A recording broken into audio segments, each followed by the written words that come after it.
It's now time for the Billy C. Show, part of the BillyCBoxing.com network.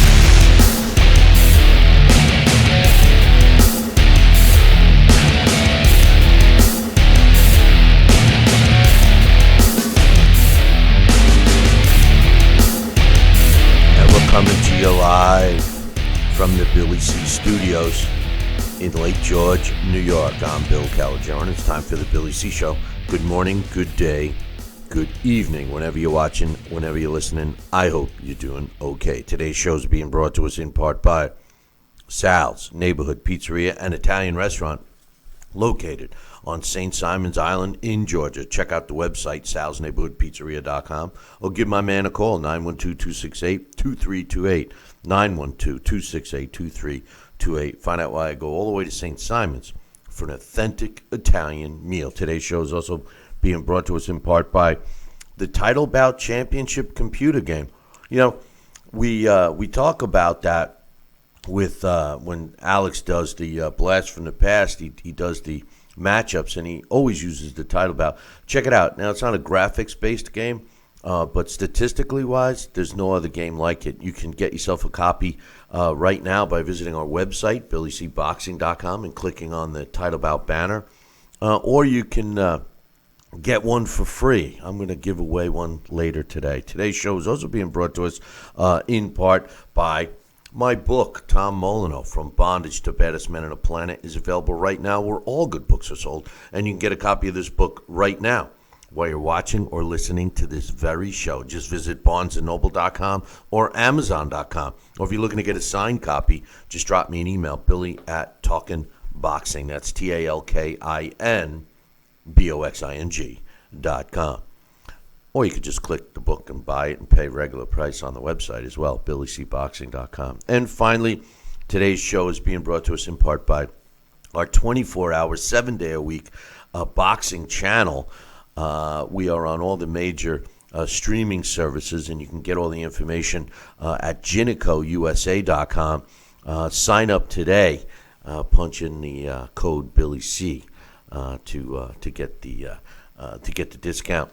And I'll tell you, the programming that we have up on Billy C. Boxing channel is pretty good. Not only do we replay these shows, but we have all the events we've done over the past 15 years, 24 hours, 7 days a week. And we update the programming every 30 days. So if you've watched it and you stumbled across the same show, because you're going on at the same day, same time type of thing, fear not, because that all changes once a month. So great stuff up there. Great stuff. All right, today's show, we're going to be talking about several things. First and foremost, the Triple G Sergiy Derevyanchenko fight that took place yesterday at Madison Square Garden in New York City. What a fight, man. I mean, we've been treated to two great fights over the past 2 weeks. Last week, of course, Sean Porter against Errol Spence Jr. in an action-packed welterweight fight. Well, last night we were treated to an action-packed, back-and-forth middleweight fight. And at the end of the night, officially, Triple G improved to 40 wins, 1 loss, 1 draw, with 35 of his wins coming by way of knockout, with a real close, unanimous decision over Sergiy Derevyanchenko, who drops only the second fight of his career. So now he's got losses against Danny Jacobs and Triple G. 13-2 now. 10 wins coming by knockout. Triple G, 37 years old, in my opinion, looked every bit of that age. Seemed to be a little slower than normal. Seemed to be hurt a little bit by body shots. As a matter of fact, he was hurt seriously, I thought, backed right away. He also seemed to run out of gas. Abel Sanchez not in his corner anymore. Is that making a difference? I don't know. The judges scored at 114, 113, and 2 had at 115, 112. I personally scored the fight 114, 113 for Triple G. I, like everyone else, gave a 10-8 round in the first.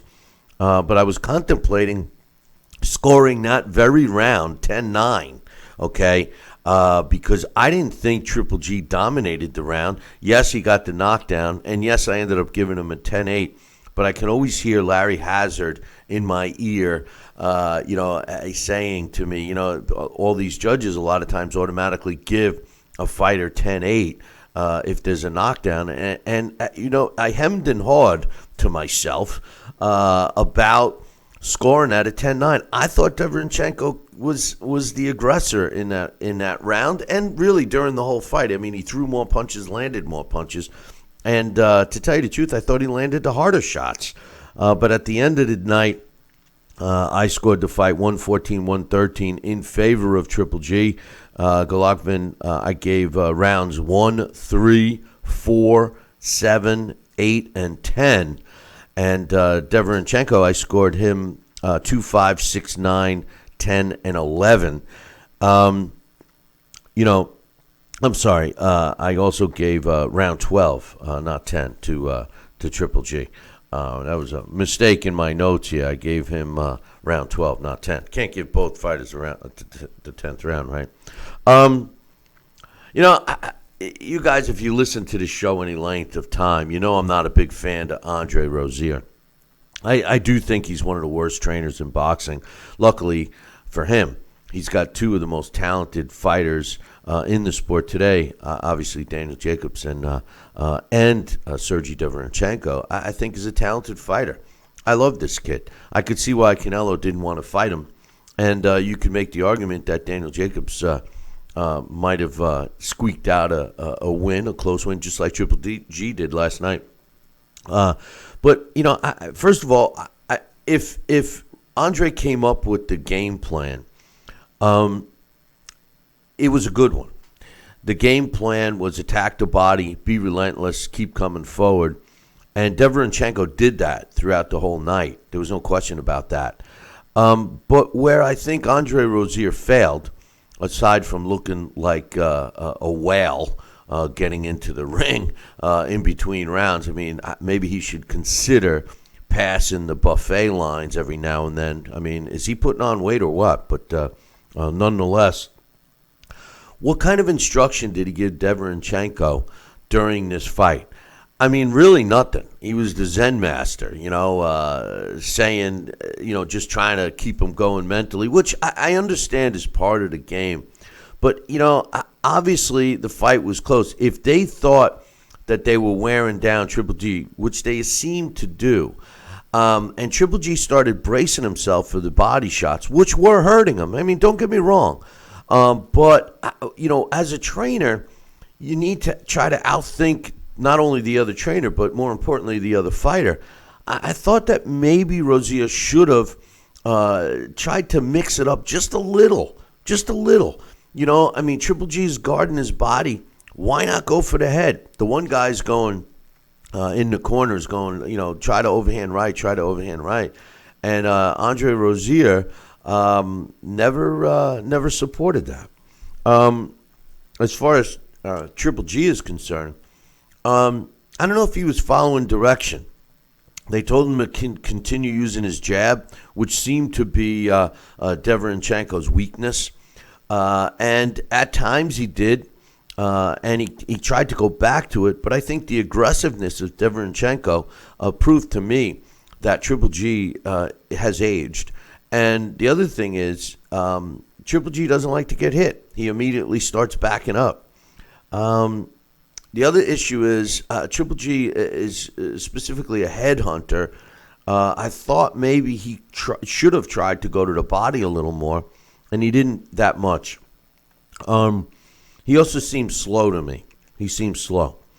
Another comment I want to make is about the referee. Harvey Dock, in my opinion, is one of the best referees in the business today. But Harvey missed two extremely important things last night. Number one, the most important thing he missed, and his biggest F-up, if you will, was calling that cut result of the headbutt. I got to be honest with you. I counted 2 accidental headbutts in that whole fight, and none of them were early in the fight.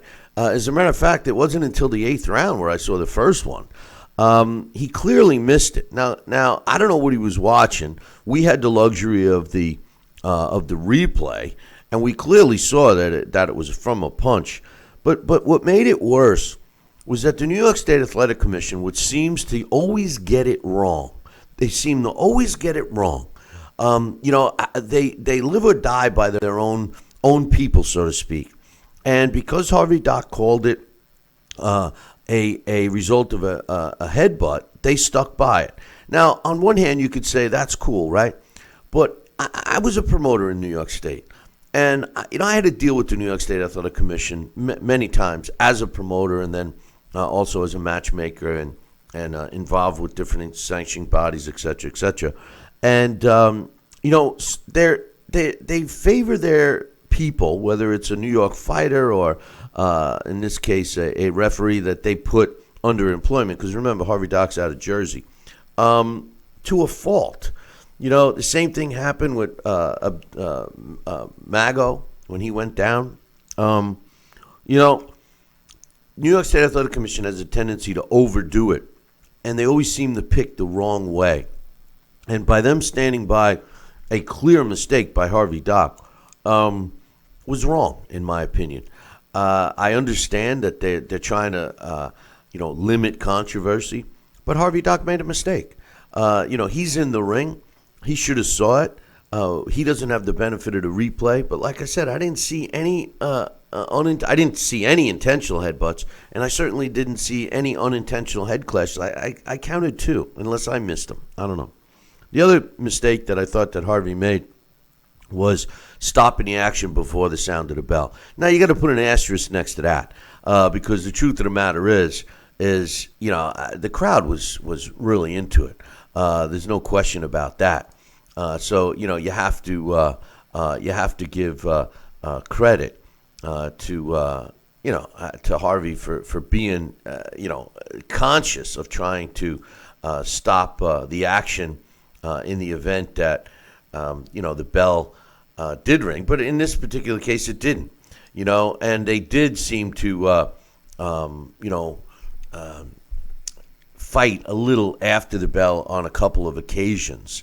So in this case, he got it wrong, and as a result, there were a couple of shots landed that maybe shouldn't have taken place. But all in all, I thought it was a fantastic fight, and I thought that Harvey did a great job, except for those 2 mistakes, one being not calling that cut as a result of a punch. Instead, he called it as a result of unintentional headbutt. Joining us right now to get his thoughts from beautiful St. Simon's Island is my main man, Sal Rocky Senecola. Good morning, Sal. Good morning, Billy C. And how are you today? I'm doing very well, my man. I'm doing very well. Great action-packed fight last night. What was your thoughts?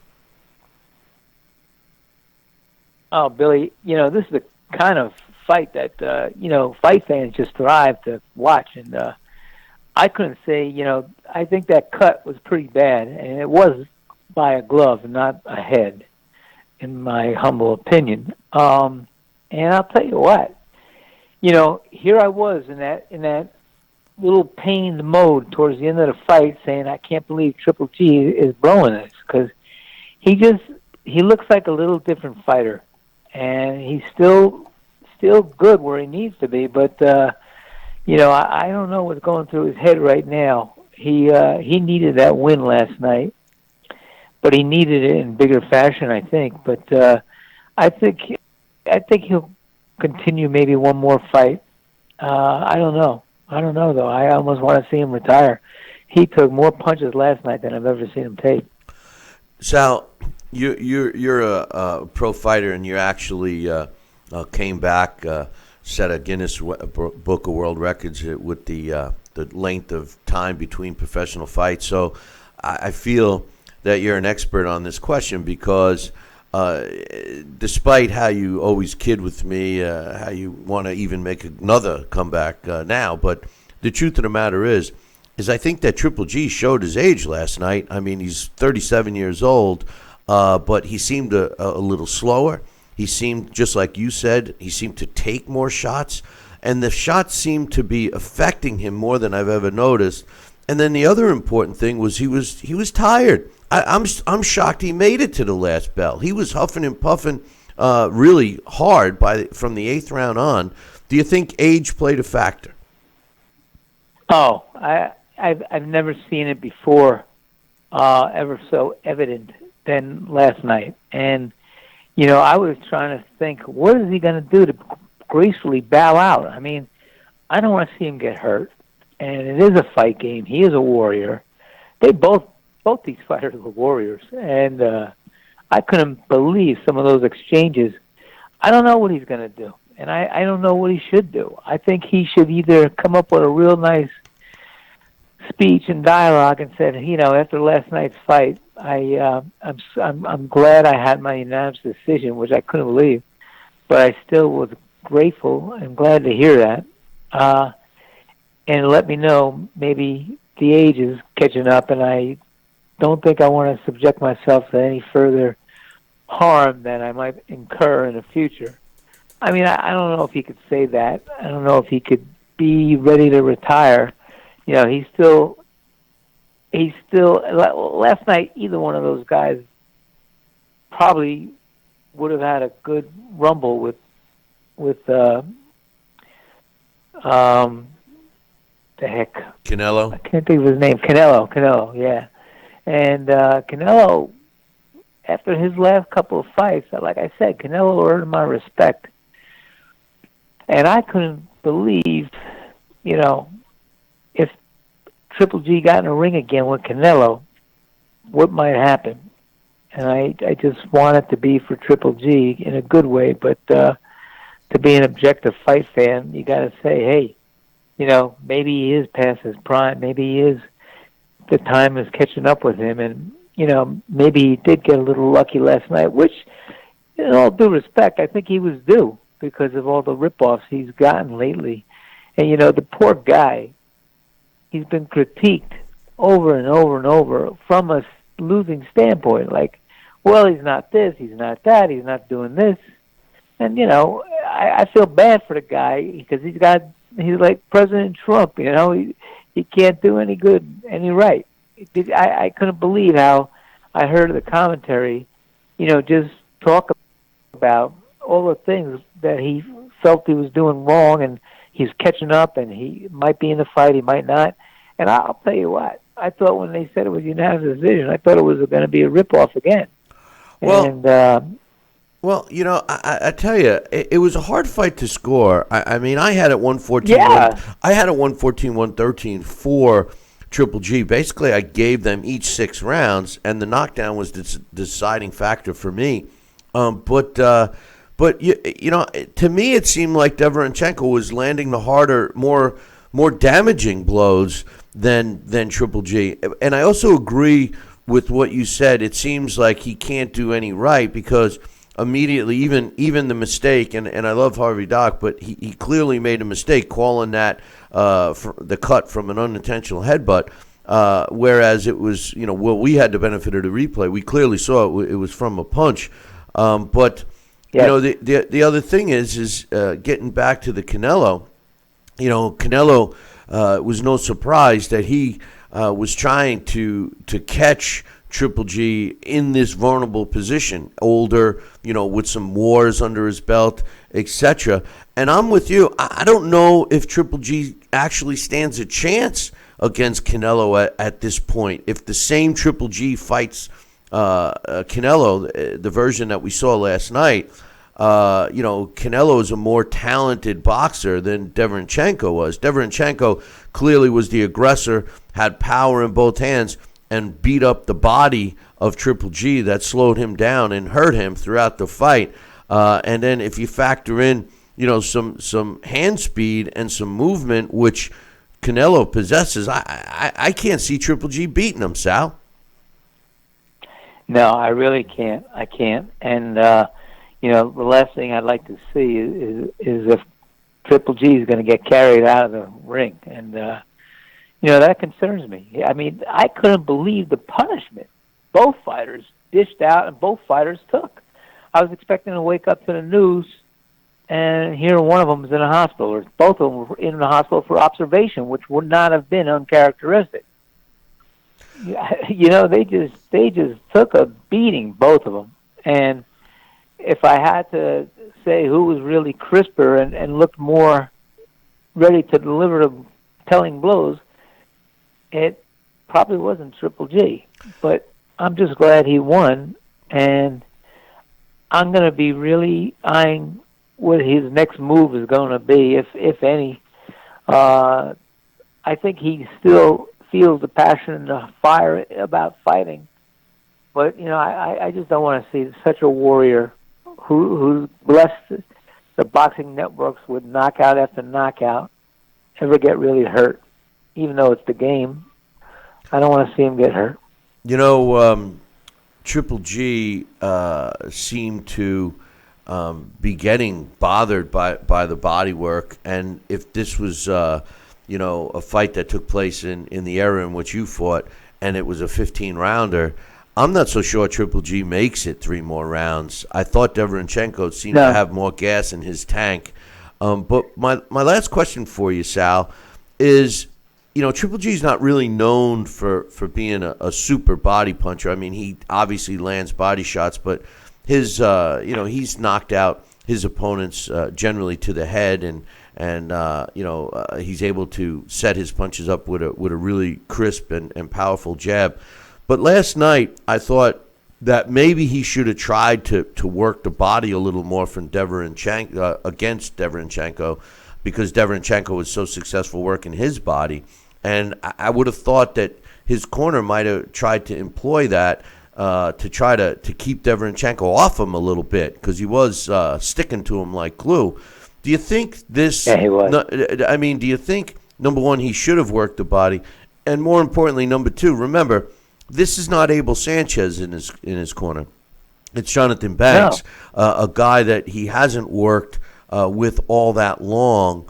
And I'm wondering if he's missing a guy like Abel Sanchez, that comfort zone. You know how it is when you go back to your corner and you hear and see that familiar face and hear that voice that you're working out with over and over and over, year after year after year. And he doesn't have that anymore. And it just seemed like they didn't change much. Neither did Derevyanchenko, but there was no adjustments. I noticed that neither fighter made adjustments during this fight. What's your thoughts? Oh, you just read that like a book.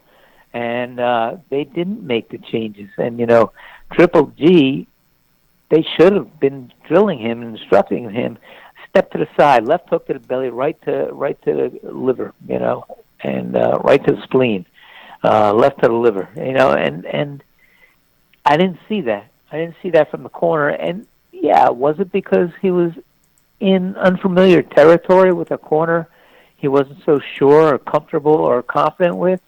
Well, if that's the case, then he should never have used that corner. But the bottom line is they should have instructed him to step around the side, come in with a left hook right to the liver, and left hook to the liver, right to the spleen. And I didn't see any of that. I didn't see any of the urgency again, like he did with Canelo. There wasn't that sense of urgency from Triple G. And A, was it because he's older, he can't really sustain that kind of level? Or B, was it just because, you know, he fought his heart out and so did the other guy, and it was a war. It was a war. And like I said, I'm surprised both of them didn't have an observation in the hospital last night. It was definitely a war, and we got treated back-to-back weeks of action-packed, old-school type fights. So I was absolutely. I was definitely psyched and happy about that. Sal, I appreciate you getting up early with us this morning, and we look forward to you next week. All right, buddy. I'm going to watch this fight again and see how I score it. But I'm just grateful that Triple G won this fight, and I will look forward to the next fight coming up with you, Billy C. Thanks, Sal. Have a good one, brother. Thanks, buddy. You too. Bye-bye. That's Sal Rocky Senecola giving us his thoughts on the fight from last night. And again, if you're just joining us, we're talking about the Triple G Sergiy Derevyanchenko fight from last night at Madison Square Garden. It was a great fight, in my opinion. My only issues that I had was one, my man Harvey Dock, who I think is one of the best referees in in boxing. My team's been out of baseball, so I don't even know why I said that, but he's one of the best referees in the sport of boxing. He missed it last night. He definitely missed one, calling that the cut from an unintentional headbutt. It was clearly from a punch. And the only other observation that I had across the board was the fact that neither corner seemed to make adjustments. In Derevyanchenko's case, what he was doing was working, but it wasn't quite enough. It's funny that when the whale, Andre Rozier, was asked, he said, he was at least honest when he said, I think we're a little behind in this fight because of the knockdown. But when his fighter was in the corner, he was singing a different tune. But he didn't make any adjustments, So if you feel your fighter's behind, make some adjustments. I just felt that the body work was so effective against Triple G that I think at some point, especially in the later rounds, maybe 9, 10, 11, 12, Derevyanchenko should have went to the head. Triple G was covering up his body so much, even after he was snapping a jab out. He was bringing his elbows really close down to try to prevent the body work. Maybe fake a shot to the body and come up to the head. Triple G was extremely jumpy and was anticipating the body work. And he was anticipating it correctly because that's all it was coming. Triple G, on the other hand, was trying to use his jab, but he was limited because he was focusing on protecting his body. And the other thing is the other punch that seemed to get to Derevyanchenko, aside from the crisp jab, was the uppercut. The uppercut landed several times in that fight. Listen, I'm going to take a short break, and when I come back, Dax Khan joins us. We'll get his thoughts on the fight. Don't go nowhere. Billy C will be right back.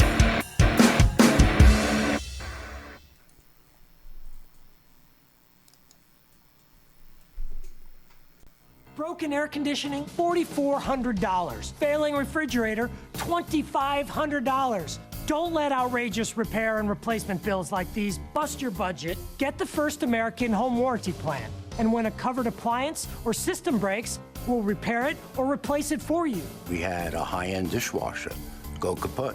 They put it in a brand new dishwasher. We have plans that cover air conditioning, most appliances, plus heating, plumbing, electrical systems, and much more. Plans start as low as $25 a month. Why let a major appliance or system breakdown bust your budget or go through the hassle of finding trustworthy service people? Last year alone, we saved our customers over $120 million. Don't wait until something breaks and you're stuck with a huge bill. We save a lot of money. It's absolutely worth it. If you don't have First American Warranty, get it. Call 1-800-946-6234 for your free no-obligation quote. Need relief from backaches and stiffness in your hips or down your legs? Then you need Dr. Ho's Back Relief Belt, the innovative technology to support and decompress your spine. And now it's covered by Medicare. Every patient with back pain should be wearing this belt. Nothing gave me instant relief except for the Dr. Ho belt. Feel good while standing, walking, driving, doing housework, and while laying down. And now Dr. Ho's patented belt is available at our best price ever. It's even covered by Medicare. Order now and get the easy-to-use hand pump and back rehabilitation DVD free. You know, similar belts can cost you almost $1,000, but my belt won't cost you $500, not $300.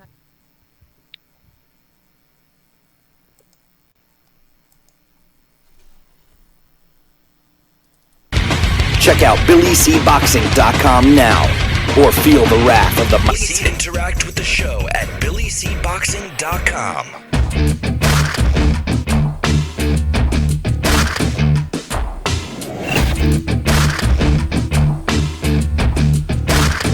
And we're back. You're watching and listening to the Billy C Show.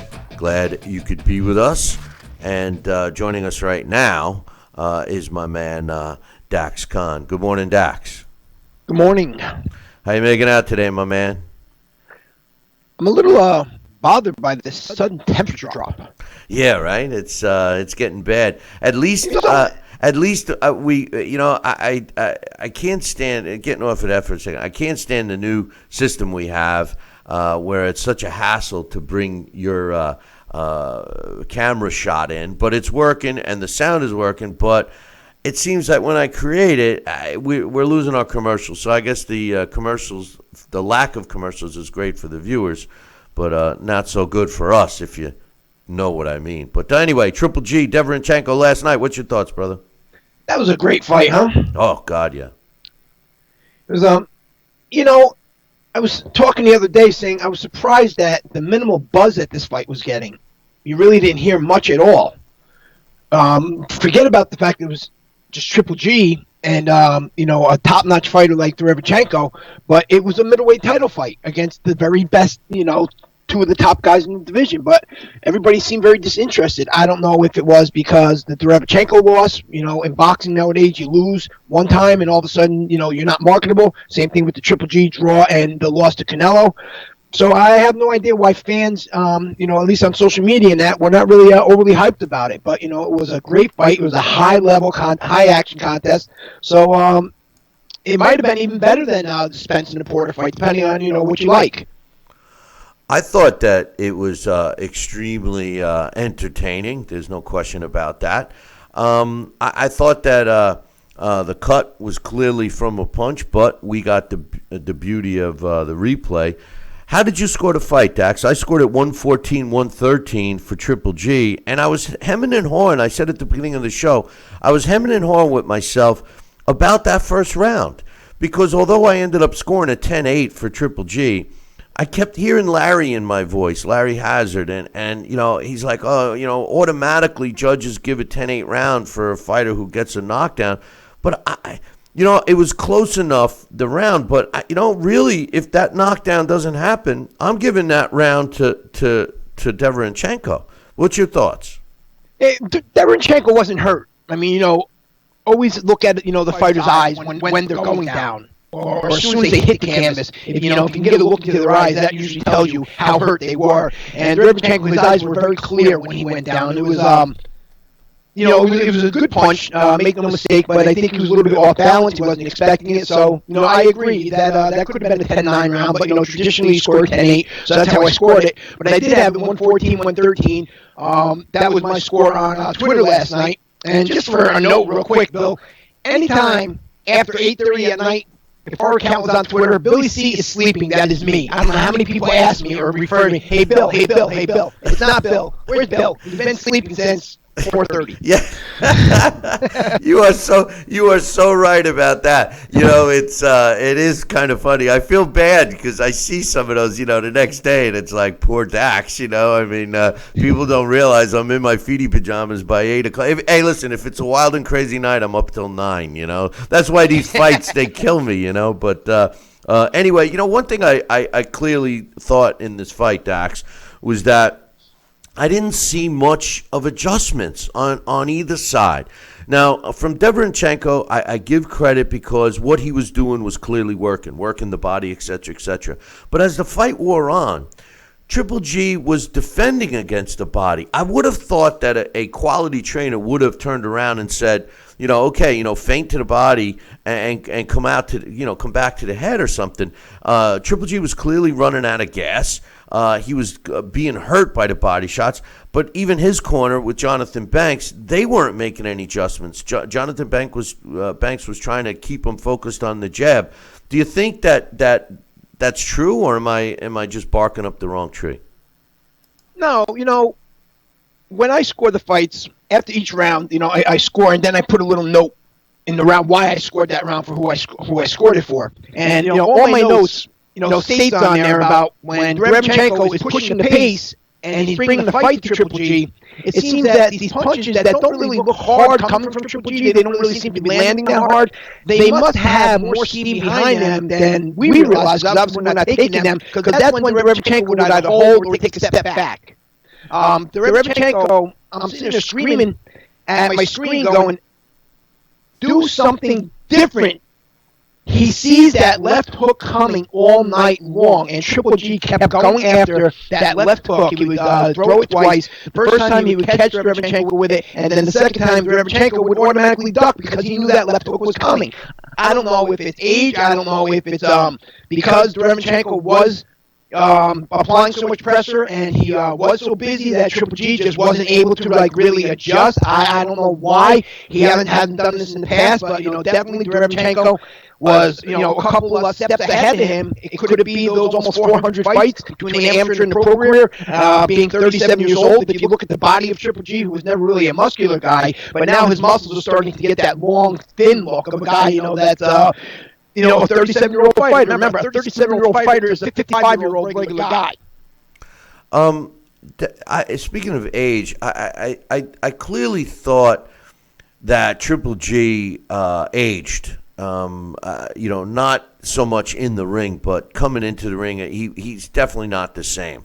The plan that Golden Boy and Canelo put in play clearly worked. He's not the same fighter of even a couple of years ago, let alone 4 years ago. With that said, he looked like he was struggling going the 12 rounds. It looked like the punches were clearly affecting him. Will there be a third fight against Canelo, or do you think he may follow what South said earlier, that Triple G should consider retiring? What's your thoughts on that? South said something that makes a lot of sense, too, is Triple G never seems to win the critics over. Yeah, he has the fans that love the knockouts, but there's always something about him that they're criticizing. If Triple G punches his opponent and his opponent's head literally flies off his shoulders and lands in the 5th row, somebody's going to sit there and complain about it didn't land in the 6th row.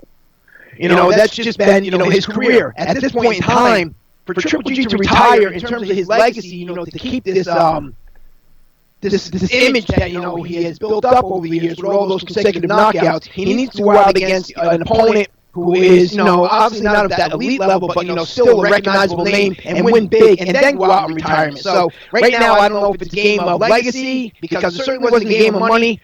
He was paid well last night. Both fighters were paid well last night. So Triple G, I would like to see him go out on a big win, like Sal said, but not stay around too long, because he always has taken a lot of punches. And now at 37 years old, when he's taking this many punches from a guy like Derevyanchenko, who's not an overly speedy guy and usually not an overly nimble guy, that's the most I've ever seen him use his footwork last night in his career. So yeah, it might this might be the time to call it a day. Only Triple G can do that, but I wouldn't mind seeing that. I want to give a shout out to my man Joel, who just gave us a super chat, and we appreciate that. Dax, how did you score it? How did you score the fight? What did you have? I had it 114-113. Again, like I said, that was on our Twitter account last night. I said 114-113 is how I had it. I gave Triple G rounds 1, 2, 7, 8, 10, and 11. Yeah, it was close, because I had it the same, but I gave Triple G rounds 1, 3, 4, 7, 8, and 12. So it was a close fight. You couldn't argue. You couldn't argue if it went the other way. It seemed to me that Derevyanchenko was landing the harder shots. I thought he was landing the hardest punches. Yeah, he was. But Triple G, he has that great chin. Sometimes in a fight, when you get a guy like Triple G, let's say, who's not really an overly nimble guy, and you have a guy like Derevyanchenko who's kind of outworking him, but anytime that the other guy who is not the nimble guy who's being outworked, when he does something, all of a sudden he nullifies, and he just totally changes that other fighter's game of action, has him reset. And sometimes, that's when you scored the round 4, the guy like, Triple G, because more or less he's kind of controlling that fight. Anytime he does land, he becomes the boss. So that's, sometimes I'm not saying that gave him all the rounds that happened, but sometimes in those close rounds, that's why you scored for a guy, even though he was being outworked. I think the 10th round, I think it was, at the end of the 10th, where 10th or the 11th, where Derevyanchenko was winning most of the rounds, and then Triple G really closed it out strong. He just edged the round out because of that last 15, 20 seconds.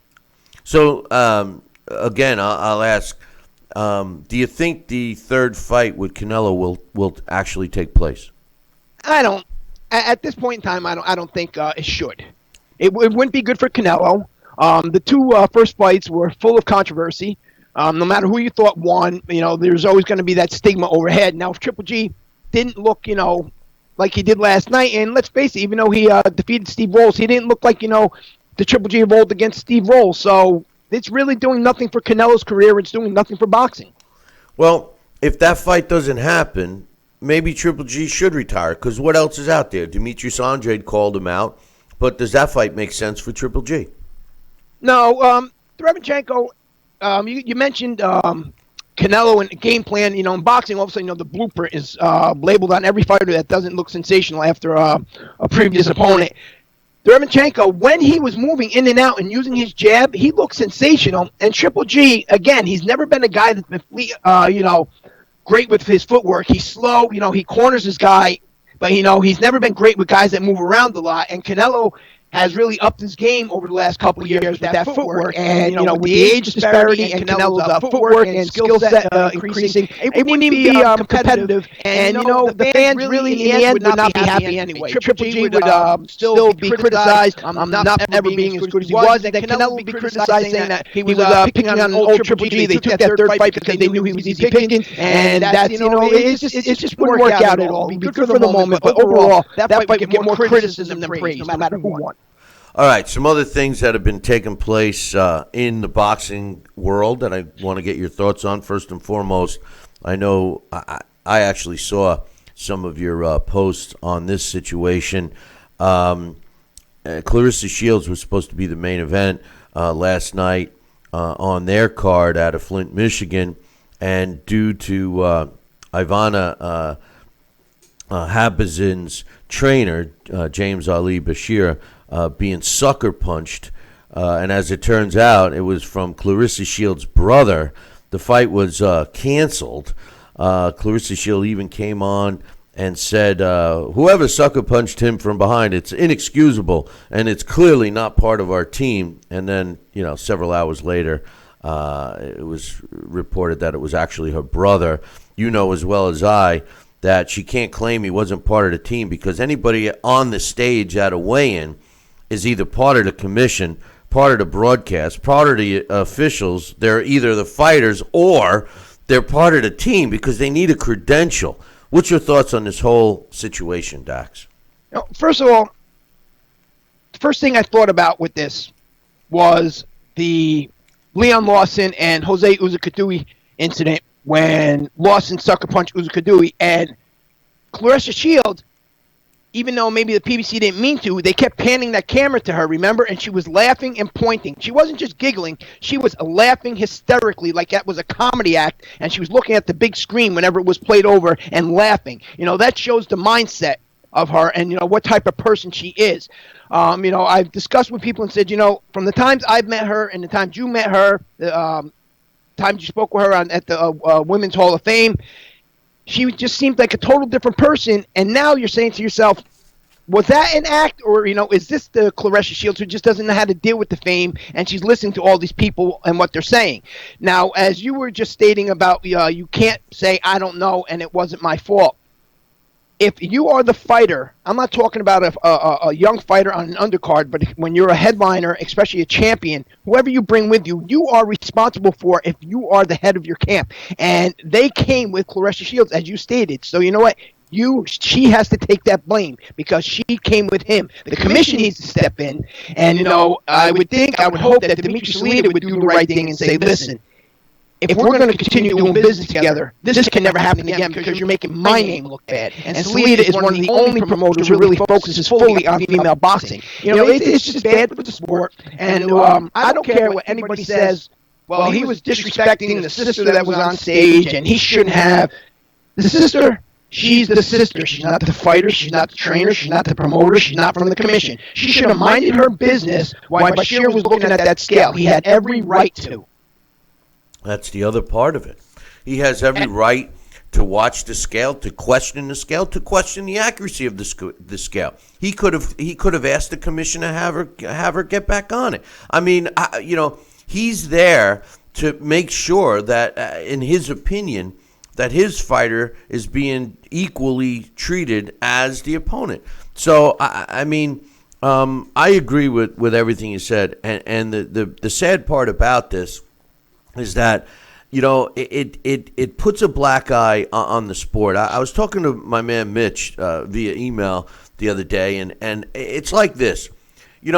Fights, especially professional fighters, they're the ones that fight. Everybody that goes to a fight sometimes and they have a little too much to drink or whatever, they get the beer muscles, But the worst thing that can happen for this sport is other fights taking place at a professional fight. And to make it even worse, to have this kind of stuff happen at a weigh-in, and then, in a sense, to have a certain number of people in their mindset glorify an act like this is even worse. And it seems to be popping up several times with Clarissa Shields. You and I have talked about the Durrell brothers. I mean, the last fight was the only fight in recent times that I didn't see any shenanigans going on. And it doesn't matter which commission.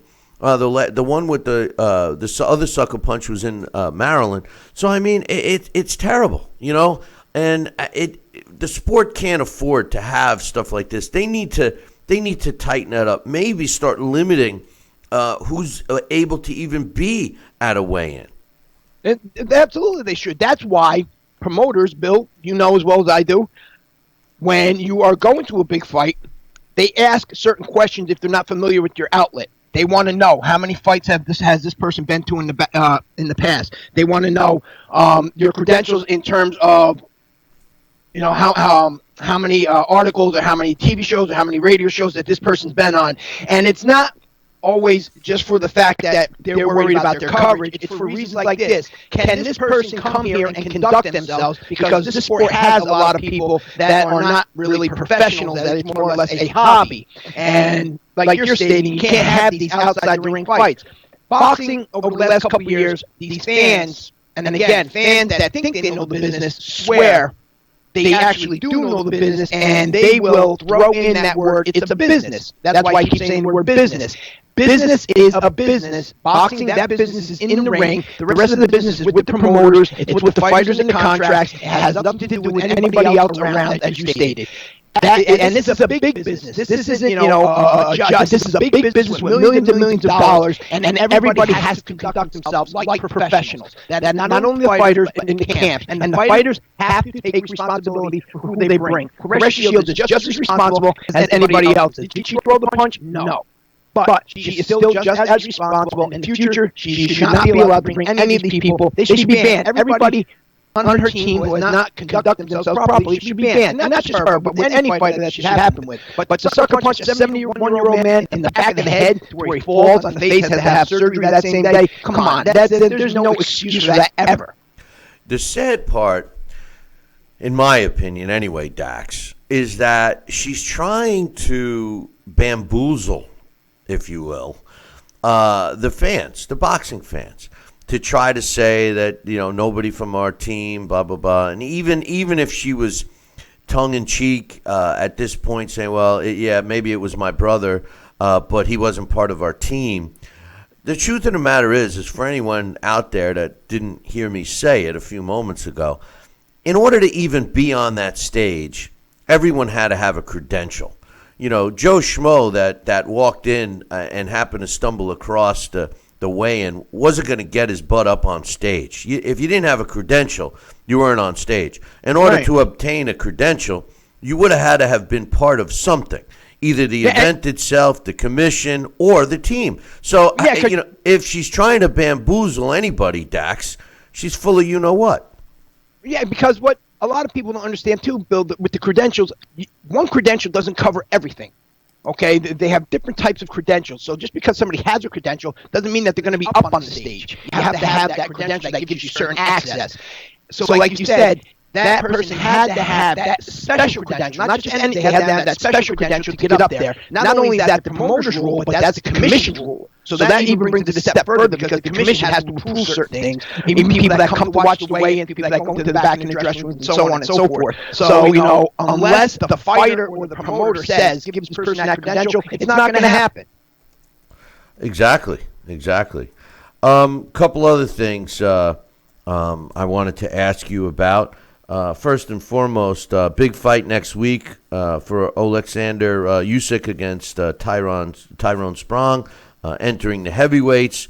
You have any thoughts on that fight and predictions?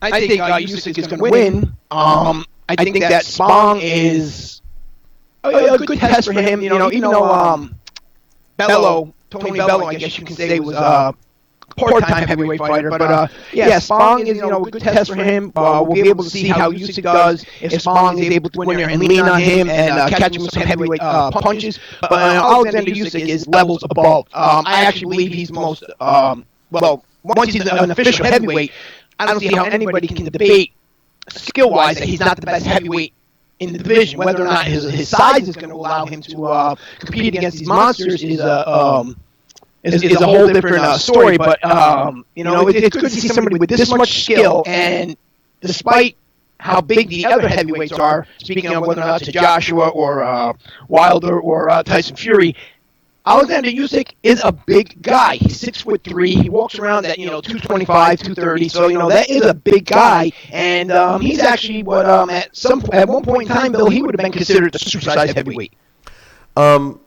What's your prediction? You think Usyk's gonna win a decision? He's gonna outbox him. He's gonna win the decision. I don't think that he'll knock Spong out because he's not a knockout artist, but I think he's gonna dominate, and he's gonna send that message out there.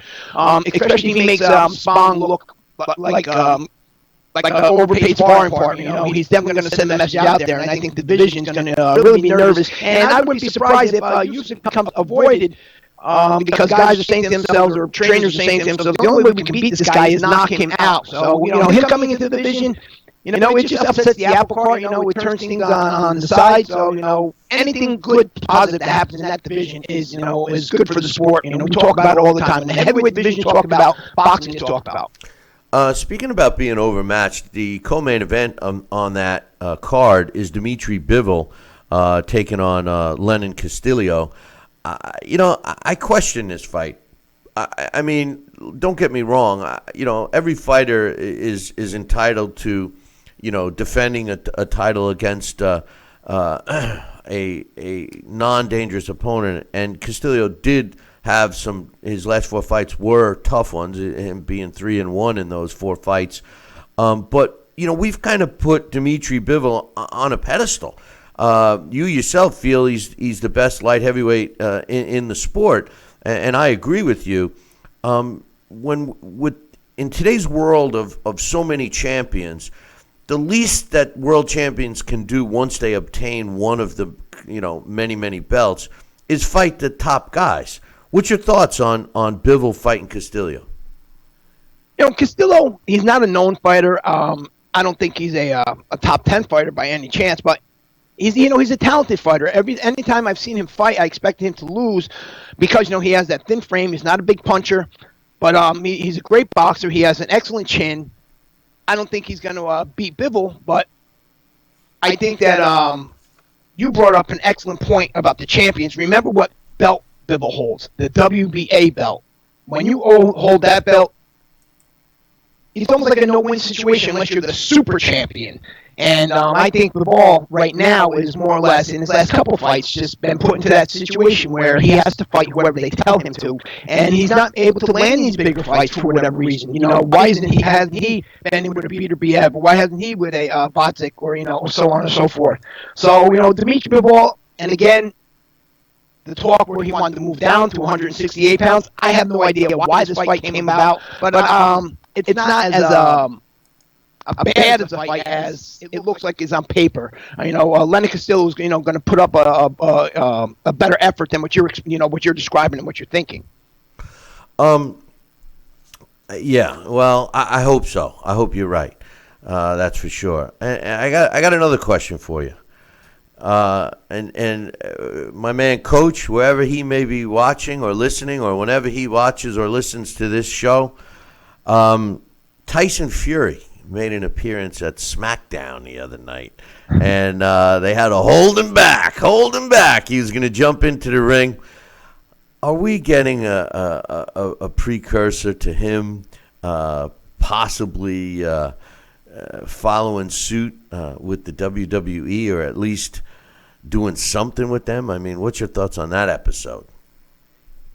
That's just more or less a cosign on his popularity worldwide, on how big he has become with the fans. Anytime a fighter, do you remember, I forget how many years ago, when the Chicago Bears, when they won the Super Bowl and they were at their peak, they all appeared on there. You had William Perry in the ring, and so is he going to go on there? I think most likely we'll see him on one of the pay-per-views. I think when Floyd went on, Floyd made a few $1 million for his small role. So yeah, definitely we're going to see him on there. Sports entertainment, as they call themselves, because they were because of that whole thing with the World Wildlife Foundation. Tyson Fury is an entertainer. So Tyson Fury and the WWE going together, that's kind of a perfect fit, no? Yeah, can't deny that. Especially if did you see the outfit he was wearing? I mean, that was WWE all the way, brother.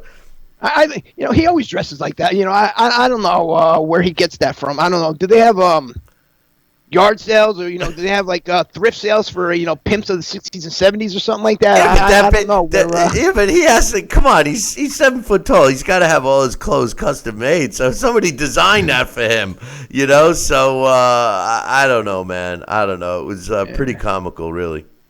Yeah, so I'm just looking in the chat room. Fat Apple or somebody said, "Well, Deontay Wilder's tall, but he's not big."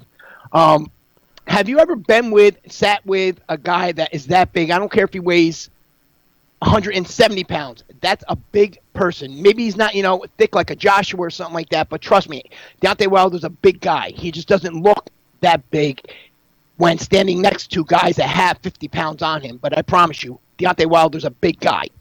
There's no question about that. Dax, we appreciate you joining us. We look forward to your articles up on BillyCBoxing.com and your thoughts next week when we do our show. All right, everybody, enjoy your day. Take care. That's Dax Khan. And like I said, you can check him out up on BillyCBoxing.com. Hey, listen, I'm going to take a short break. When I come back, we are scheduled to have my man Alex Papali join us. So don't go nowheres. Billy C will be right back.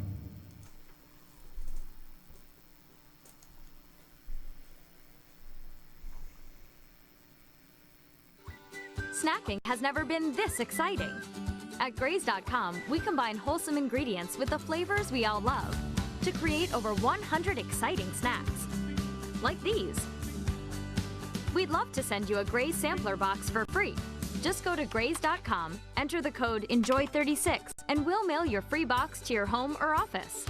Join thousands of Grazers already in love with our exciting snacks. So come to Graze.com for your first box free. Need relief from backaches and stiffness in your hips or down your legs? Then you need Dr. Ho's Back Relief Belt, the innovative technology to support and decompress your spine. And now it's covered by Medicare. Every patient with back pain should be wearing this belt. Nothing gave me instant relief except for the Dr. Ho belt. Feel good while standing, walking, driving, doing housework, and while laying down. And now Dr. Ho's patented belt is available.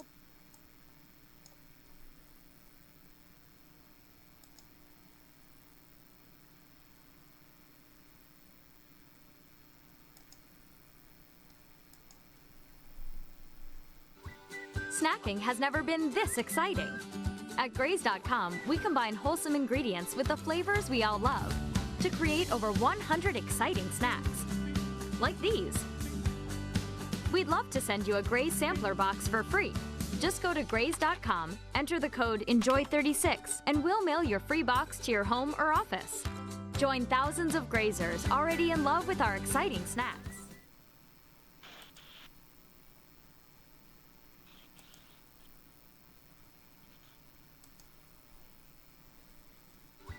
Snacking has never been this exciting.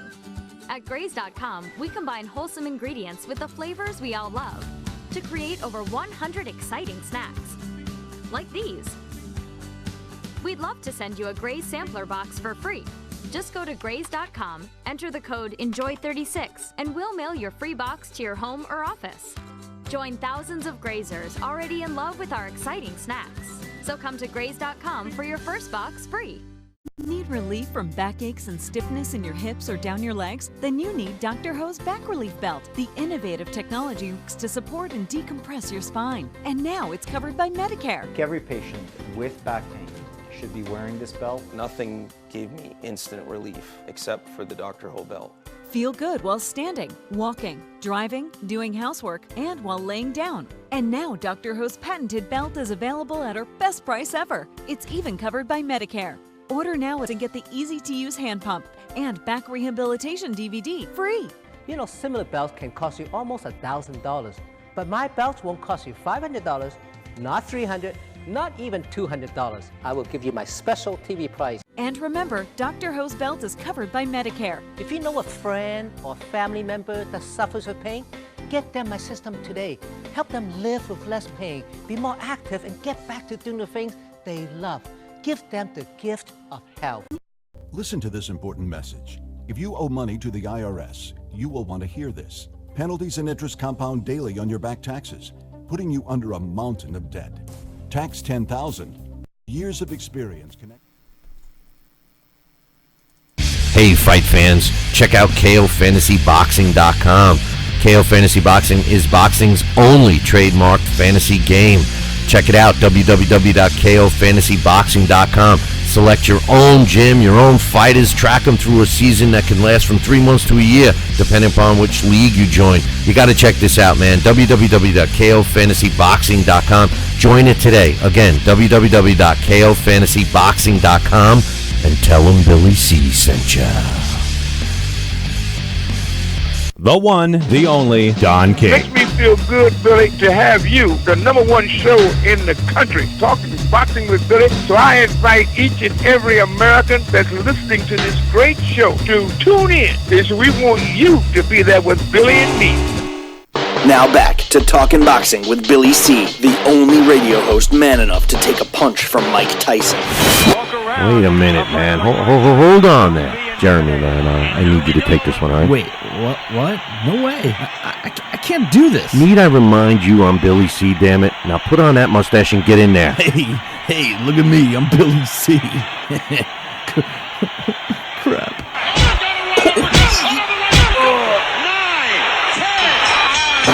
The undisputed heavyweight champion of Boxing Talk Radio. It's Talking Boxing with Billy C. Now back to Billy C. Interact with the show at BillyCBoxing.com.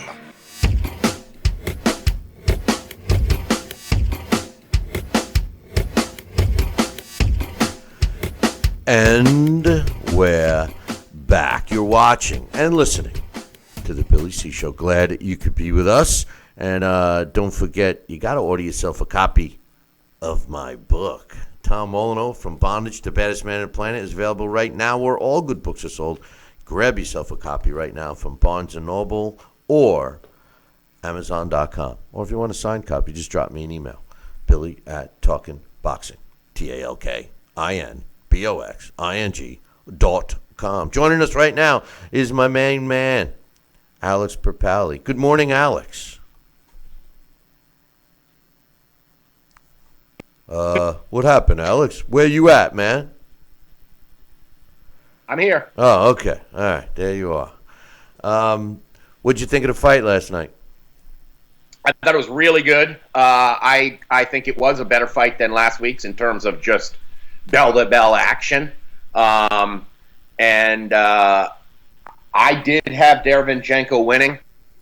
117 wins, but yeah, we got a terrible connection with you for some reason. You're gonna have to ante up and buy a little better service, man. But you had Derevyanchenko winning. I did.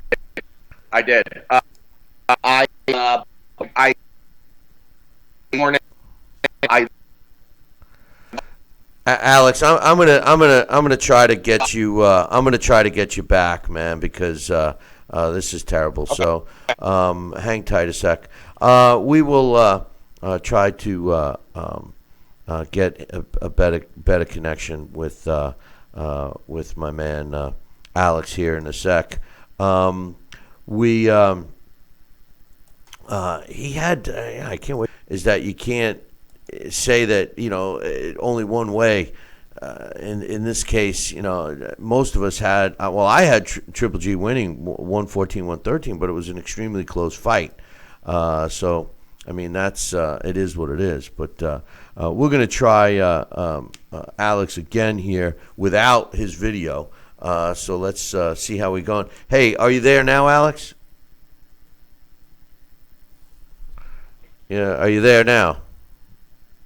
Yeah, I'm seeing him, but I'm not hearing him. I'm going to try him one last time without his video, so we won't get a camera shot with him. No question about that. And just like Dax and I, we had the same score, but we had different rounds going to the fighter. So I could see it. And the truth of the matter is that in Alex's case, him picking Derevyanchenko, he was using the punches seemed to be harder, in my opinion, than Triple G's. So it is what it is. So but we'll see what Alex has to say right now. We're going to try him. It must be the weather is kind of crazy here, but are you there now, Alex? I guess we're having. Are you here now? I guess we're not getting a good connection from my man Alex. So we'll have to wait till next week for Alex. I'm not sure what the heck's going on with his connection, but it's clearly not doing too well. But in any event, I will go to see if the same thing is happening with Emily. But in any event, we have another fight I wanted to mention, and that is the Jaron Enos fight, which actually became the main event when the Clarissa Shields fight was scrapped due to the sucker punch incident. Here's a fighter to keep an eye on, boys and girls. Jaron Enos improved to 24-0 with 22 knockouts when he stopped Daniel Fernandez in the third round on last night. And after the official time was 2 minutes and 10 seconds after Fernandez told the referee he couldn't see no more, and they stopped the fight. But Jaron Enos, an aggressive fighter, and looking forward to seeing more of him. We'll see if we have Emily on the line. Emily, are you there? I am here. Can you hear me? Oh, I hear you fine. Yeah, something was wrong with Alex's service. I'm not getting your camera shot, but that's okay. You were ringside for the Triple G fight. How was it being ringside? I mean, it seemed very excitable audience there. I'm a New Yorker through and through, and I love watching fights at Madison Square Garden. But for some reason, at least on TV, it seemed like there was a little more energy going on than I usually see at Madison Square Garden. Was it my imagination or what? Yeah, it's kind of funny because walking in there, somebody said that ticket sales weren't good. And I don't know if they magically got people that, were big fans to come and watch the fight. But I hadn't really looked at ticket sales because I just figured, well, there's got to be some decent fighters on the undercard locally that should be able to bring some guys if, these two guys don't. But there usually are some good fans that come out for Golovkin. And, here's the thing. Those who had been watching fights that night had gotten very little action. So no matter what, whether it was a good fight, I think people were so psyched to finally see a fight that went the distance. But yeah, it was a great fight either way. I mean, you had to, be on your feet because it was a back and forth fight. And if you are a boxing fan, you may not have considered Derevyanchenko a fighter that was going to be, a viable opponent for Triple G. I wasn't counting him out at all, but I know that there were people who were skeptical of what he was going to be able to bring to the table.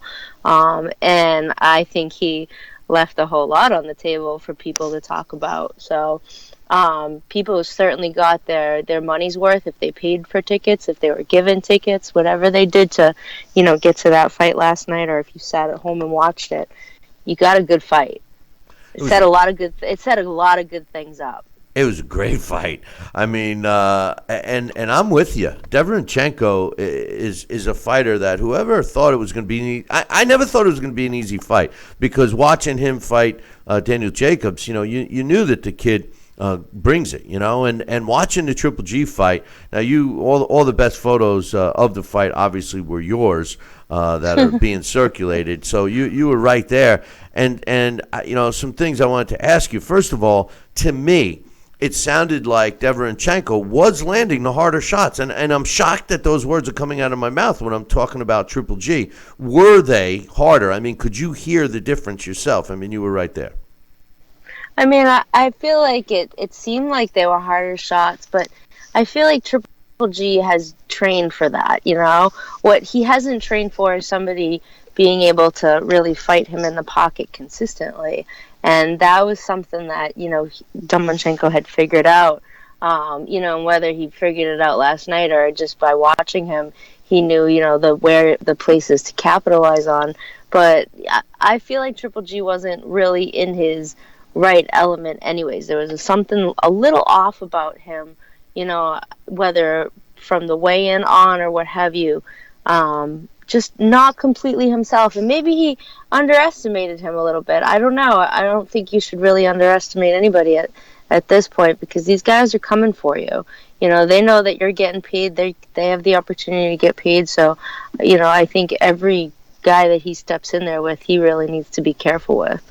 They were mentioning that he had flu-like symptoms a couple of days prior to the weigh-in, and he actually missed the pre-weigh-in weigh-in the day before. So maybe that does. But the other thing I can't help but throw in the mix, Emily, is that he's 37 years old, and his style of fighting, I mean, he didn't look super great in his last fight, and the layoff between the whole Canelo fiasco clearly, put a toll on him as well. Maybe we're just seeing a fighter that's on the decline, and it is what it is, Right. Oh, no, absolutely. Absolutely. I mean, it's going to happen at some point, so you are going to start to see it. But, I guess only time will tell. We know he's going to probably, obviously make another fight, another go at it, and see where things go. But I guess if we see that pattern, then maybe there's where the issue lays. Do you think that Canelo will fight Triple G again? I think if they can make the money right, I think they got to see what happens after this fight with Canelo and Kovalev, and go from there. He might have other plans.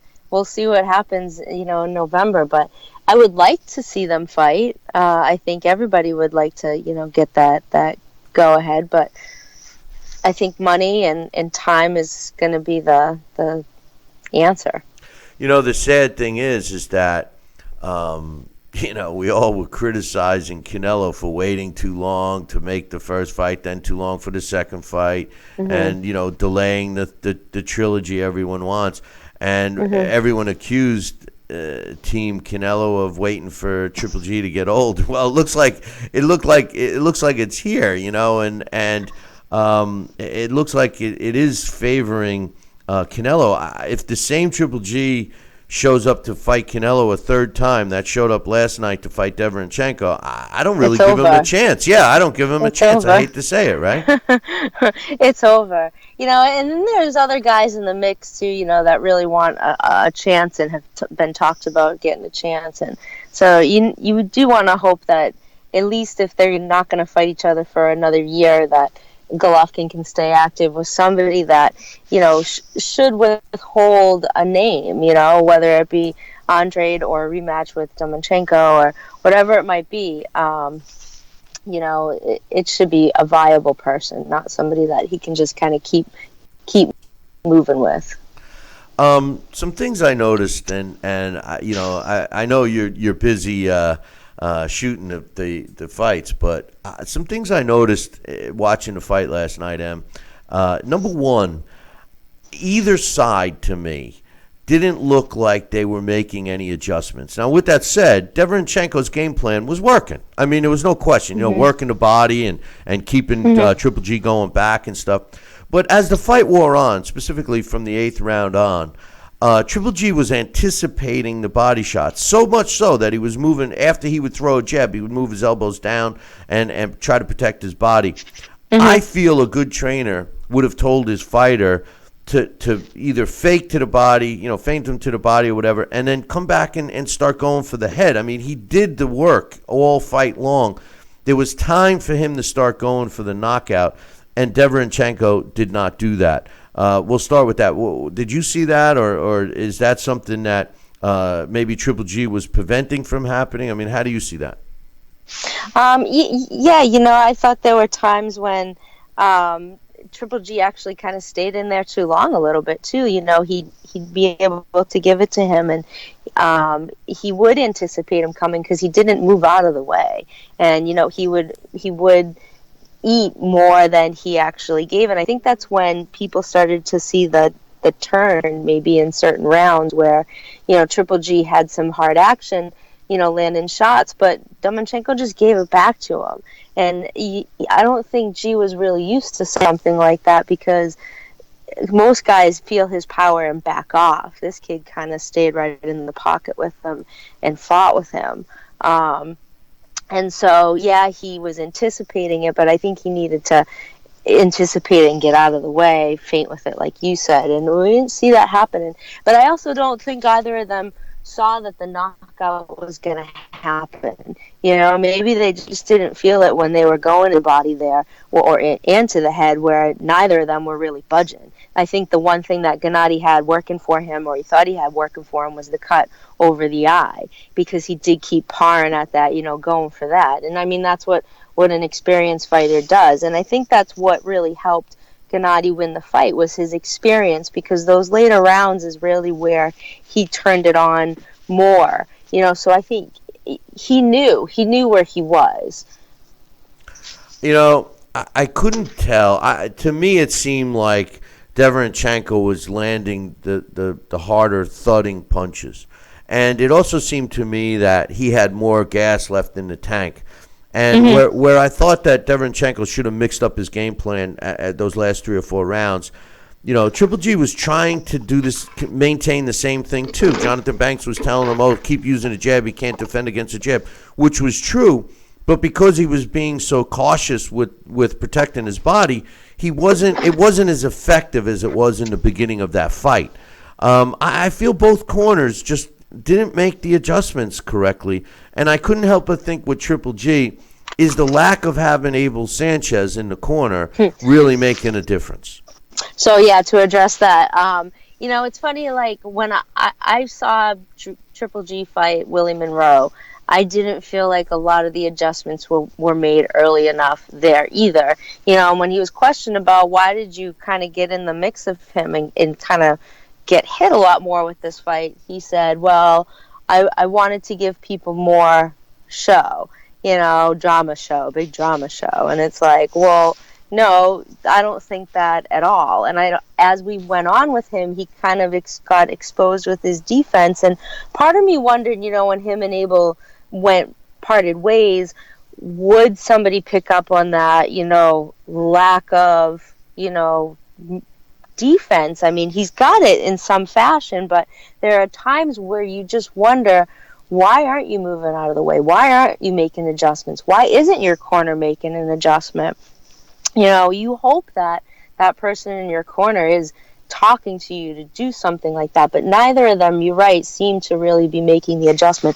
In the other corner, I felt like their priority though was that cut, you know, and they knew like he was going to go in there and fight no matter what. He had, you know, nothing to lose being in there no matter what. And I think just based on probably their experience with him as a fighter, they didn't really need to tell him too much. He knew where he was going, Domachenko that is, and he was doing the right things. He was in there with a more experienced fighter, and I think the experience got him last night.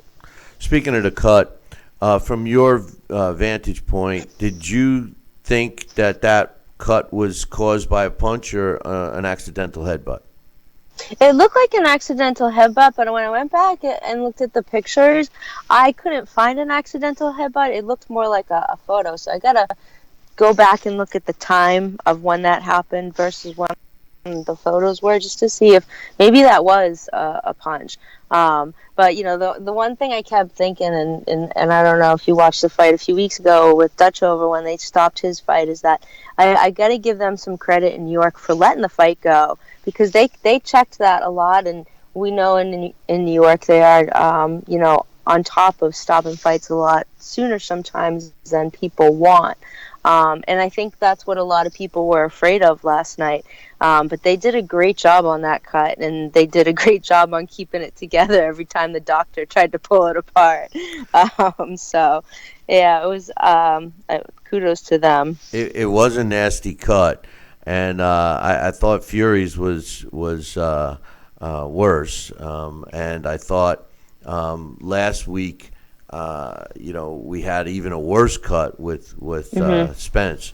But the replays clearly show that it was from a punch, and I didn't see any head. The funny thing about it, Emily, is I didn't really see any headbutts. Of course, no intentional headbutts. But no unintentional. I counted 2 in the whole fight, and the first one came in the 8th round.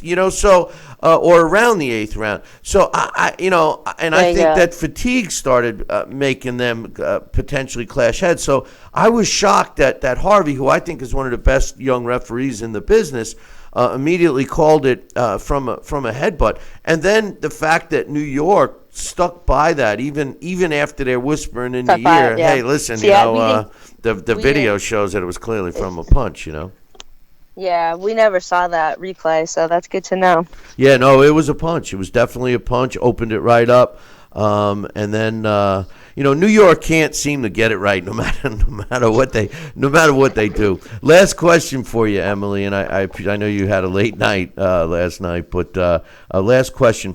Dimitry has called out Triple G and Canelo, for that matter.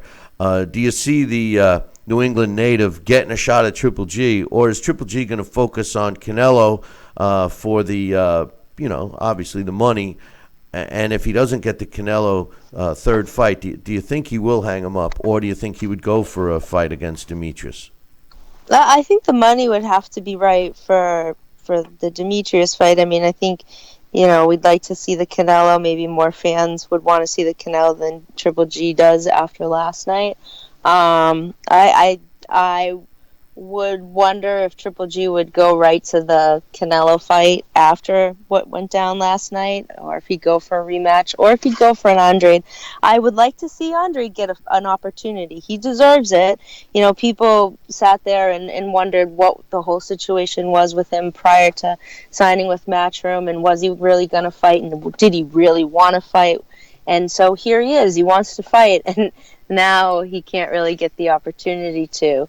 So I hope that he does get that opportunity. He deserves it. He could go with Domachenko. That would be a good fight too. We know he's going to come and press the action. It's not going to be a lackluster fight. So there's an option there too. But I think it'll all depend on what happens in November with Canelo and Kovalev. To tell you the truth, I don't see any fighters really wanting to fight Derevyanchenko at this point. He is a dangerous fighter. I mean, similar to the kid that fought last week that got robbed. I can't think of his name, but where he just kept coming and coming against Mario Barrios. that kid. On the Spence card. I know who you're talking about. You know what I'm talking about. Yeah, it just, Mm-hmm. I mean, there's another guy, you know, they put in such a great performance that they put themselves out of work, it seems, you know. But, hey, I lied. I have one more question for you. What's your thoughts on that whole Clarissa Shields fiasco? I know you were probably in the car when you heard, but the truth of the matter is it turns out to be her brother, and she's saying that, they wasn't part of the team. And you know as well as anyone, we were talking about it earlier, that you can't even get on the stage without obtaining a credential. No. And if you're not part of the team, you're not getting a credential. What's your thoughts? The whole situation is disappointing because it affects so many people. And from the point of where it started to where we are right now with it's sad because, we're in a business where your hands and what happens in a fight is supposed to happen in the ring.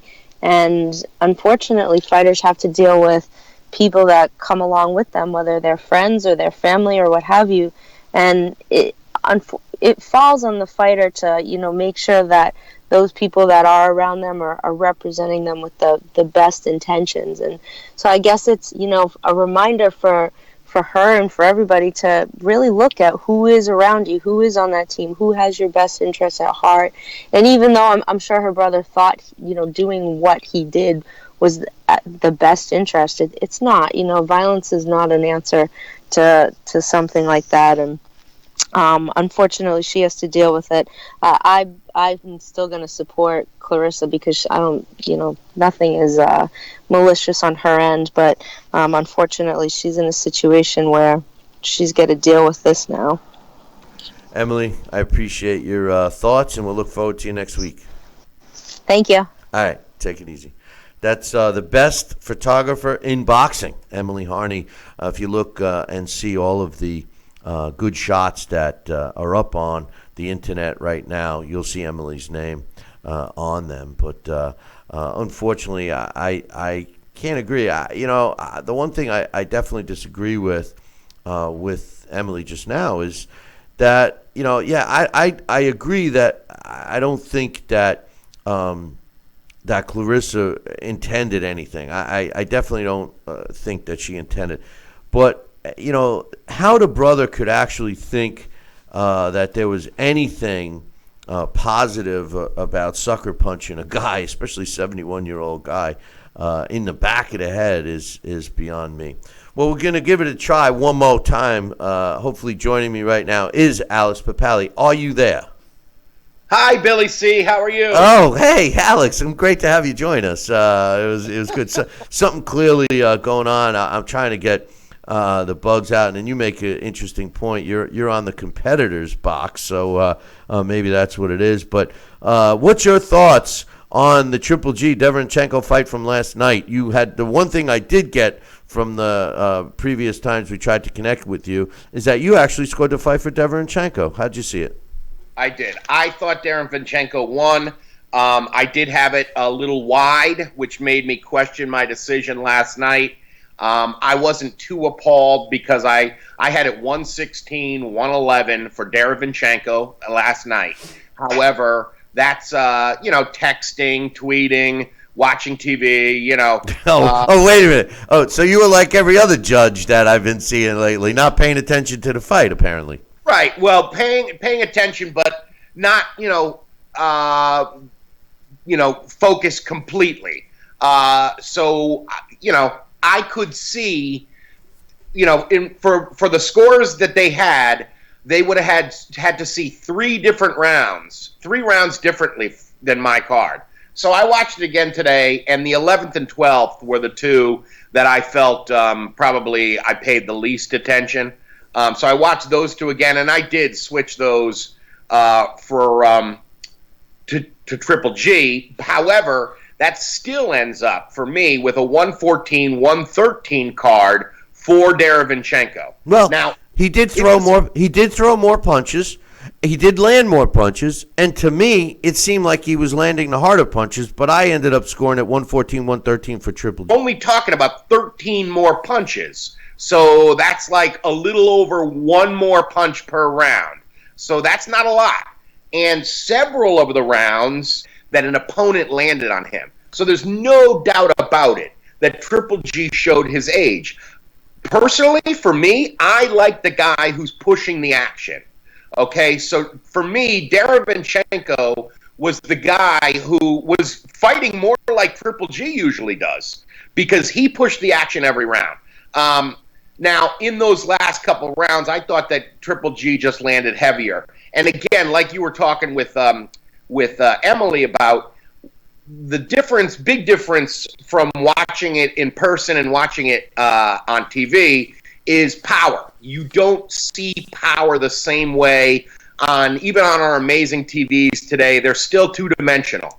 And Golovkin was the guy landing a little harder through most of the fight. So up close, that might be a more impactful thing. So some of those close rounds, people might have gone for Triple G. But that round where Derevyanchenko hurt him to the body, I mean, Billy C., we've never seen Golovkin look that vulnerable, that hurt. If there was a little more time in that round, that could have been it. I agree. And that's where I feel differently than you. I feel that Derevyanchenko was landing the harder punches because the majority of his power were coming to the body of Triple G, and clearly was ruining his stamina, was ruining his game plan, was ruining everything. He was breathing hard. I'm critical of both corners for not making any adjustments. Derevyanchenko did his body work. He broke Triple G down. He hurt him in several of the rounds, and I agree with you. The one round, it looked like, if there was a minute left, he wasn't going to survive it. But at that point, once Triple G was showing that he lands a jab, a crisp jab, and then he immediately was protecting his body because he was expecting a body shot, that's when Derevyanchenko should have started going to the head. And I feel that his corner, who I've made no qualms about it, I think Andre Rozier is one of the worst trainers in the sport, should have made an adjustment. But, conversely, Jonathan Banks didn't make any adjustments either. I think he was more concerned with Triple G surviving. I think that they were concerned in the corner of Triple G to have him end that fight on his feet. I think it was that close for Triple G to possibly be put down in that fight. It could be. I tell you, Jonathan Banks was when I think it was Claudia Trejos talked to him earlier in the fight. One of the things Banks said was, "We've got a young guy in front of us." So to me, that showed that he knew that fight was going to be tough. I don't know. I do think that. In a way, that could be the best he can do at this point. Major credit to Derevyanchenko because he hasn't had a lot of fights. But again, he's another, it seems like Ukraine is in the news all the time now. But he's another guy from Ukraine. They don't make any scrubs, man. All those guys from Ukraine are no joke. He's only got like 15 fights. At least pro fights. I'm sure he had a copious amateur career. But my hat is off to him, man. Even though I don't wear hats, I really think he really fought beautifully last night. And just like I love a good jab, Billy C. And that was a really nice jab-driven offense that he had all night long. Just like last week, I think the jab of the night for me was Josecito Lopez. That really was the controller for the Molina fight. Last night, Derevyanchenko's jab was just really nice. And, I don't know. I'm not sure we might end up getting the Canelo fight now because Canelo, I'm sure if he saw that or his people watched it, they're probably saying, sign the deal. Well, Canelo's got to get by Kovalev first, and I know we all thought that Kovalev was going to be no match. He's still way bigger, and if he boxes, he gives Canelo a tough fight. But Derevyanchenko, I thought was worked the body very well, but I thought the jab, the better jab, was coming from Triple G. I just didn't think that he followed it up. The only other effective punch that I saw him landing consistently, aside from a snapping jab. And Triple G has one of those jabs, Alex, that when they land, it's like a power shot. I mean, the heads snap back, and that's what was happening last night.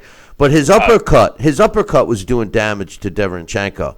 And, when you see a fighter that can't make an adjustment to something that his opponent has given him a huge dose of, and in Triple G's case, it was Derevyanchenko's body work. He just couldn't prevent it.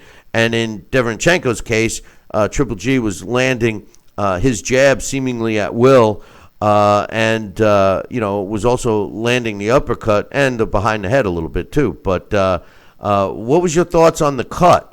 Obviously, we had the luxury of watching the replay, but I thought that a commission, although I give them praise. And don't get me wrong, I think Harvey Dock is one of the better referees out there, but he messed up. And I thought that the commission should try to, rather than be stubborn and stick with their guy, so to speak, they should have gotten all the facts before they made a decision and stuck to it. It was clearly from a punch. And the oddest part about the whole thing, Alex, was I didn't see any headbutts in that fight. I counted 2 in the whole fight. I know you were tweeting and doing all kinds of other stuff, but did you notice any unintentional headbutts in that fight? I really didn't. It seemed like a very clean fight. I mean, they were fighting in close quite a bit, but yeah, I didn't really notice any blatant headbutts, or at least blatantly obvious headbutts. When they first showed the replay, I didn't think it was that conclusive. When the second time they showed the replay, you could clearly see as Derevyanchenko spun around, he started pawing at the shot that had just been hit, and there was a cut there. Right. So, yeah, that was definitely caused by a punch. It's really unfortunate in our sport that we all can't get on the same page and just look. If you can see it on a replay, make the call according to that. I mean, we saw what happened in the UK, where you had Mauricio Suleiman sort of overruling the BBB of C's ruling. That they don't use replay, and then last night New York doesn't use replay, and they should have. So yeah, it's unfair to the fighters, because I mean, I don't understand. If you have the camera shot there, how difficult? I mean, HBO sort of went through this. How difficult is it to say to someone with the commission, "Hey, come here. It's going to take, 20 seconds?" That's the key. Look at this. The key is that they have the replay in a matter of seconds. And in cases, if they throw out every other case, the NFL now is going to replay for penalties, for God's sakes, which is terrible.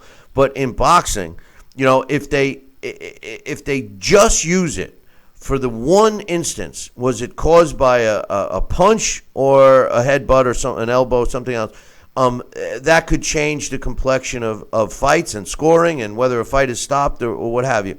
I agree with you about your comments about the second view, the second angle of that. But the only thing I will disagree about is, although it was not conclusive, the first video that we saw, there certainly wasn't a headbutt, So, I mean, whether the punch caused it at that particular moment was inconclusive. And then finally we saw that it was, but there wasn't a headbutt. It wasn't like there was an unintentional headbutt and then a punch, or a punch and then an unintentional headbutt. There was none of that. There was no headbutt. I mean, they weren't even clashing heads at all in the fight. Like I said, towards the end, and I think fatigue had a major part of it. I do believe that not only did Harvey blow it, but the commission did as well. I think that it was a mistake. As it turned out, it didn't affect the outcome of the fight, but it may have affected the fighter, Derevyanchenko. But hats off to their corner. Stitch did a great job keeping that cut under control, for sure. Absolutely. Yeah, I mean, that's what's amazing about this is that, and now, I guess this happens every weekend. I shouldn't be surprised, but How many weekends in a row now do we have just grisly cuts? Oh, it was 3 weeks. We had Tyson Fury. His was gashing like the old movie Airplane. Then you had Errol Spence's eyelid was flapping around. I couldn't even look at that. And you had to point out how gruesome it looked on the big screen. And then this week, I mean, geez, you're right. It's and none of them was headbutts, right? They were all punches, right? We're all punches, yeah. It's such a gruesome sport, Billy C. Hey, but at least we only had one of the guys sticking their thumb in the cut to try to make it worse, right? That was Otto Wallen doing that. But speaking of gruesomeness, I got to get your thoughts on this whole Clarissa Shields thing, because I do think it's newsworthy. I think it's a black eye for the sport. I don't think there's any room in the sport for this. And like I talked with Emily and Dax earlier, and you included, we all know what's involved to even get on a stage or be backstage, so to speak, or even be at a weigh-in in terms of getting a credential issued and et cetera, et cetera. So I fault Clarissa Shields, number one, for making it seem glorifying the type of actions that the Durrell brothers had most of the time for their fights, although it wasn't I forgot his cut. His cut was bad too, remember? Although the last fight wasn't bad, but she seemed to follow in the glorification of those, and then claiming that it wasn't anybody from our team, and then it's like, hey, Clarissa, it was your brother that did it. It's like, what's your thoughts on that whole scenario? Well, it's extremely unfortunate, especially the fact that it was going to be a fight card from Flint, Michigan, and God knows that city could use it. And not that boxing should be looked at as trying to save that city. Our political leaders have completely dropped the ball on that city, and it is an absolute shame of the nation what happened there. But that's aside, okay? I think that it's very unfortunate because it would have been a feel-good night, and what happened was like the ugliest thing that could possibly happen. Now, the thing about it, I don't think there's actual video of what everyone's calling a sucker shot. So I didn't see it. The thing is, the video I saw did show the trainer, Bashar Ali Bashar, rather, really saying some pretty distasteful things to a member of Clarissa Shields' camp. I believe it was her sister. Now, it is clear that Clarissa Shields might not have known what was going on. You're right. Her first intention to sort of distance herself from it turned out to be completely incorrect.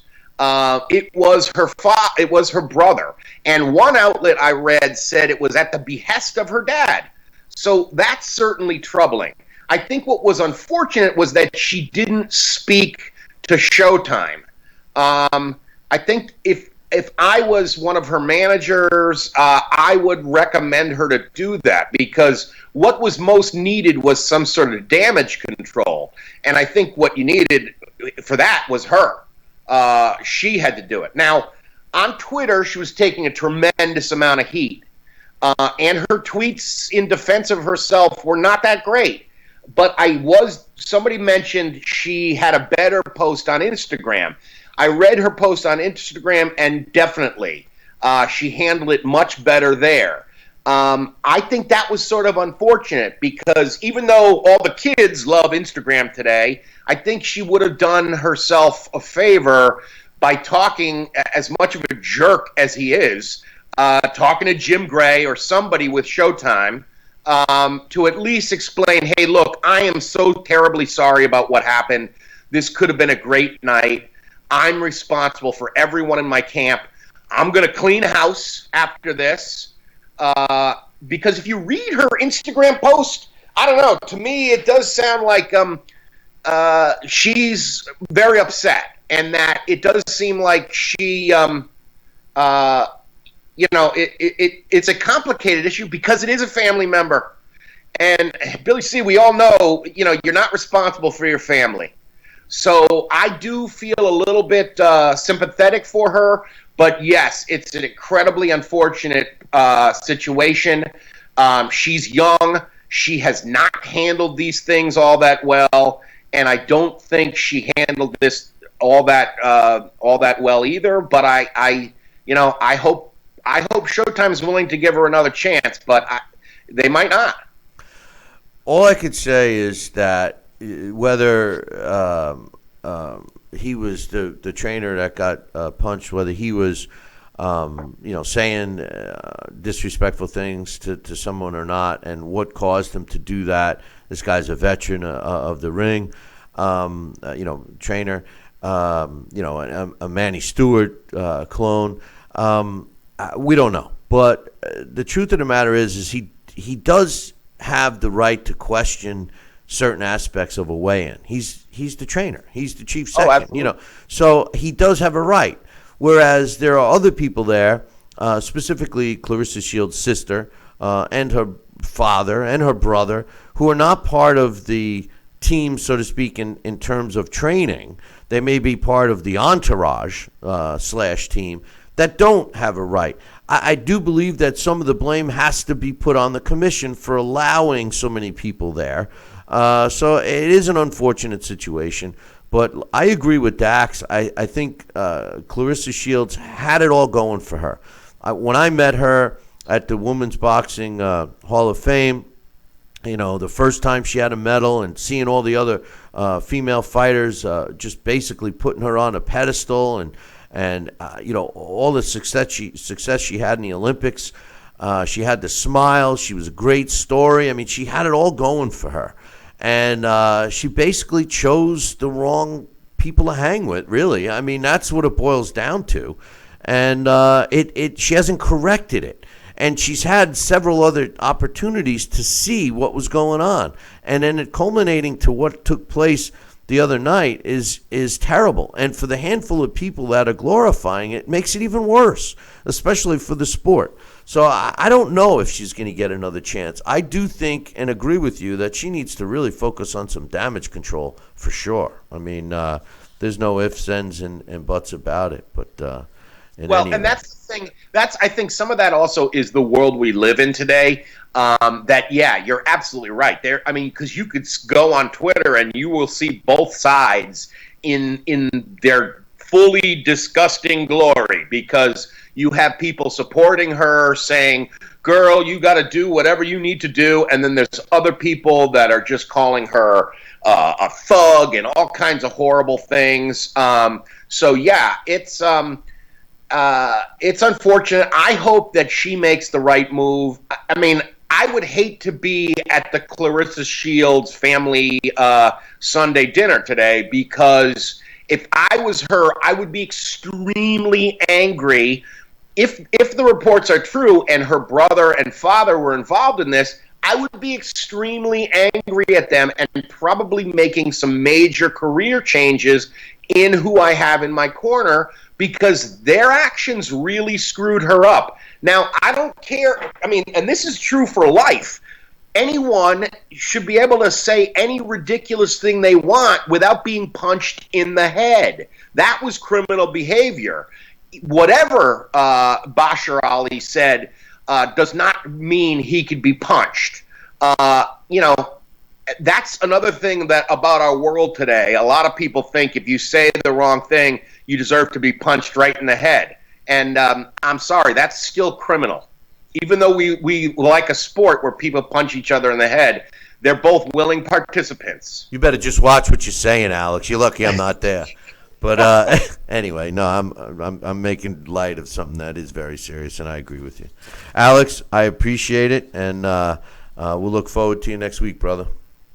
All right, Billy C. Great to talk to you. Take care. All right, that's Alex Papalian. I shouldn't have. My bad. I shouldn't have jested.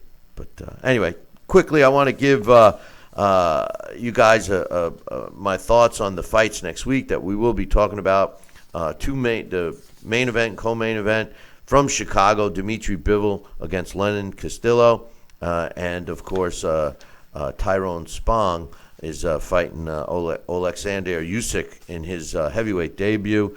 I'll start off with the light heavyweight fight first. Lenin Castillo, he's 31 years old. He's 6'2", 76-inch reach. He's rated number 98 in the world for light heavyweight. His record is 20 wins, 15 coming by knockout, 2 losses. He's got a draw. He's only fought 89 rounds as a pro with a 65.22 knockout ratio.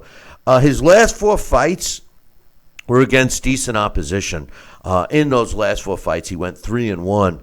All 3 of his wins coming by knockout. He stopped Ronaldo Gonzalez, John Cortez, and Aaron Mitchell.